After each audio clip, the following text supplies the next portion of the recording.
How's life? If you're considering flirting with VR and AR, this is the story of how this tech nerd tried VR for the first time and had some pleasant surprises, but also some of my fears came true. So let's just rewind a bit of an overview. So what is the MetaQuest 3S? Well, it's a VR AR headset that's priced at about 299 euros at launch. It's gone up a bit to 329 now, I noticed. But as a curious techie, for me, it was the perfect price to step into VR or AR. It replaces the 2, which is the older model, and the replacement is basically the guts. It upgrades the guts so you get better processor and stuff like that, but it keeps the visual display, the Fresnel lenses as they're called, and the MetaQuest 3 is still the highest end option in this list. Now I got the base 128 gig storage model, and that is plenty. I was a bit afraid that I'd run out of space, but it's so far held up fine, and I've been downloading apps left, right and center and games as well. I also got a free game at launch, the Arkham Shadow, and I think you still get that if you buy this new. Now, I am a first-time VR user, just to kind of set the context of where I'm coming from. And for me, I think one of the biggest issues with the headset was the comfort. The strap that comes with the MetaQuest 3S, you can adjust it on top of your head and at the back. And after a lot of trial and error over the last 3 weeks or so, I've come to the conclusion that a bit loose is probably the best setting for me. So it kind of hangs a bit lower and it's not very tight at the back. Now, I've heard that there are other better straps out there, but I ain't spending more than I have to on this. This is for me just an experiment, a fun tech product to try. What about that feeling of being seasick? I think a lot of you guys must be wondering about that. I do feel seasick after a bit of VR gaming, and it's not an age thing either. I've always had this. I remember the first time I tried VR was at some sort of expo, and they had this gaming rig. We were driving Formula 1 cars using VR. Oh my God, it was 5 seconds before I had to get out of that thing. So if you're somebody who's sensitive to dizziness, then the gaming thing will remain, unfortunately. Meta, if you want to test with somebody who has dizziness but still wants to give VR a shot, hit me up. I'm a good tester. But games like Arkham Shadow do have modes where it's less intense, and it's actually fine for me when I'm not playing games. Now, Fresnel lenses that are in this have 3 adjustment points. So it goes really wide, a bit in the middle, and a bit closer to each other. So that kind of adjusts to where your eyes are.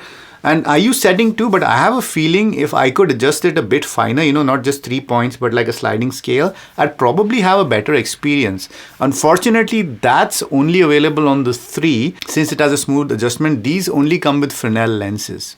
And speaking of Fresnel lenses, let's talk a little bit about the visuals, because that's really important. I'll be upfront with you as somebody who's tried tech a lot, not VR tech, but tech in general. This is pixelated as I even had the Axial Air Pro 2 glasses for, consuming content. That's not a fully immersive experience, but that was much better resolution than the MetaQuest 3S is. Let me talk a little bit about the hardware itself.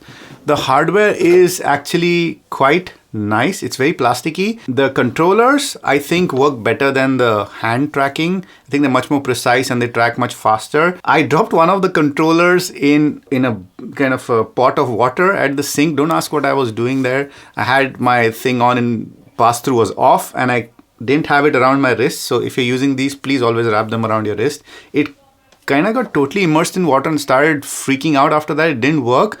But now 3 days later, that controller works perfectly. So I think at least they're quite well built. So I'm happy to see that. And you get kind of this, it comes in a box with this plastic thing. And this is actually also a stand. So you can use this as a stand to keep both your controllers and the headset. So that's something nobody told me, but it's good to know if you're a first time user. And speaking of, what can you do with these things? Well, you can play games. So the free Arkham Shadow game that you get is a pretty cool game. I'm not much of a gamer myself, but I kind of showed it to my nephew and he was really impressed and he was having a lot of fun with it. So that's nice. I think personally, mixed reality games are more fun where you're in your environment, And the good thing about this compared to the 2 is it has full color pass-through. Now the pass-throughs okay, but at least you can see your environment in real time and the games interact with those environments. If you have a table, monsters bounce off of the table and stuff like that.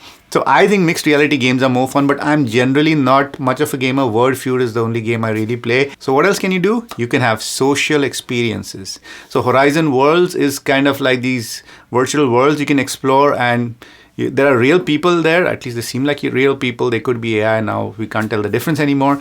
But there were people talking, interacting. So if you're somebody who doesn't like the real world, you can have social experiences in the VR world. Anyway, that is again not for me. I'm not at a stage in life where I need to go and make friends on Horizon Worlds. What else? What is for me is media consumption. I watch Netflix, YouTube, the regular streaming stuff. And Big Screen VR, the app, is a game changer. I watched Agatha All Along from Disney Plus on Big Screen VR, and it was a lot of fun. Now, again, I said the display is not super high resolution, so you're not going to get like a very crisp picture. But that whole sense of, I was sitting on my couch and I had set it up like I was in a grand movie theater. It really felt like I was there. When I turned around, I could see seats, I could change where I was sitting. It was a really, really cool experience. I think that for me is one of the killer apps for VR, AR, and this Meta Quest 3S. What else? Well, PC VR. If you have a PC that supports PC VR, you can do a bunch of stuff. I don't have a compatible PC. I just use Mac, so what I could do was use Quest Remote Desktop. So I could interact with the desktop using my mouse and keyboard. And here's a little bit of a clip about that. All right, so this is how the Remote Desktop app works on the Meta Quest 3S. And it's kind of nice, but also kind of annoying at the same time. So to begin with, let me start with the good things. And you can add up to 3 displays, which is a really handy feature. So in terms of screen real estate, I'm good. I can also go to this full screen view, which is kind of like my Horizon world. And that's me in the mirror there. Hello. And I think very usable to view content and to interact with the web page and things like that. This is my problem with this. Now, again, I can make this as big or small as I want. So I can get a pretty good sized couple of desktops, and it can be, look, this is huge. Like this is about this big. Okay, this is the first monitor and this one is that big. So these are massive monitors, and I can use my Mac system to work with it. The problem I have is this, it's the controller. So I have my Oculus controllers here. As you can see, this is the left and this is the right controller. And I cannot use a controller to interact with any of the contents of these screens. So for example, I can't scroll, I can't move around this window, I can't change these settings, nothing. So I have to use my physical keyboard and mouse. And while the mouse is still doable, without seeing anything. So if I go into pass through, I can see the mouse and I can, move it around, I can maximize it, things like that. But to use the keyboard is a bit of a pain, and I have to really look down, and I cannot use this keyboard in an immersed view. And the second irritating thing is that I can only full screen one of these at the same time. So I would love to tile these in a nice way, and they could be tiled or they could be, both could be curved, like one big ass curved monitor, but I can't do that. Now, I thought that was the end. That's as much as I could do, but I kept working on it, researching, and it turns out there is something called Meta Horizon Workrooms that is built on top of Quest Remote Desktop, and it helps you work by also seeing your keyboard, which you could not do in the remote desktop. So have a look at that. All right, and then we have Meta Horizon Workrooms, which is what I was looking for forever. So essentially, Horizon Workrooms does what I said the remote desktop cannot do. So it kind of makes these two things full screen. And you do have a mode here where you can, let me check. Yes, you have immersive mode. So you see a virtual environment. You have desk pass through. So I've set up my desk to see the physical keyboard, and you have full pass through. So if I do desk pass through now, you can see I can just keep these things down. Whoopsie. And what it does is I am in this virtual world. I do get to see my keyboard quite easily. I can see my controllers as well. And I can just, there's also a little clock there, which is kind of cute. This is exactly the experience I want when I'm using. I would be careful of moving around too much because it looks like you're in a virtual world.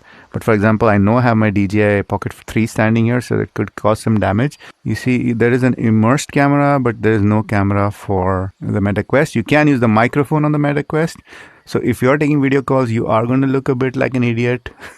It's not like the Apple persona you get, but I think this is a very good compromise for, working with remote desktops and to be productive. You can also have a full pass through if you want to be safe, just to just to kind of see your environment. It's a bit too messy for me, so I'm just going to do desk pass-through.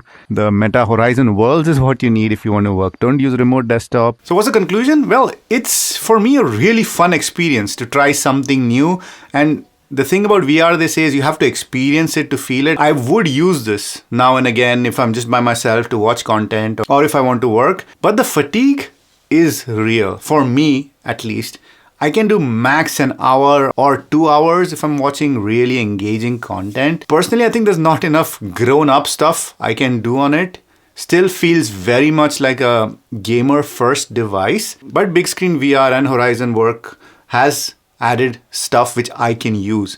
And now this dizziness, car sickness things happen to me. Maybe they happen to you, maybe they don't. But that's something to keep in mind if you want to game a lot on these. I'd rather game on a flat screen where I don't feel like, I'm kind of going to throw up. Media consumption is the killer app for me. There is other stuff you can do, and I don't know, if this video takes off, maybe we'll investigate some more things that the MetaQuest 3S can do. But that's what I have so far. If you want to take the jump into, AR, VR, and you can't afford an Apple Vision Pro, or you basically don't want to spend that much, even if you can afford it, I think this is a great place to start. Personally, now if I look back, I would have probably spent a bit more money to get the thing with a better display, because the display is everything, right? Sure, the guts are good, the pass-through is good, everything. I would have probably bought the MetaQuest 3, and if you're gonna give it any, decent length of time, get the MetaQuest 3, I'd say, because if you get a sharper display and those lenses are just better, I think that might give you a much better experience. But for me, for now, this is fine. If I'm using this for 6 months regularly, I might upgrade to the 3. For now, end of life.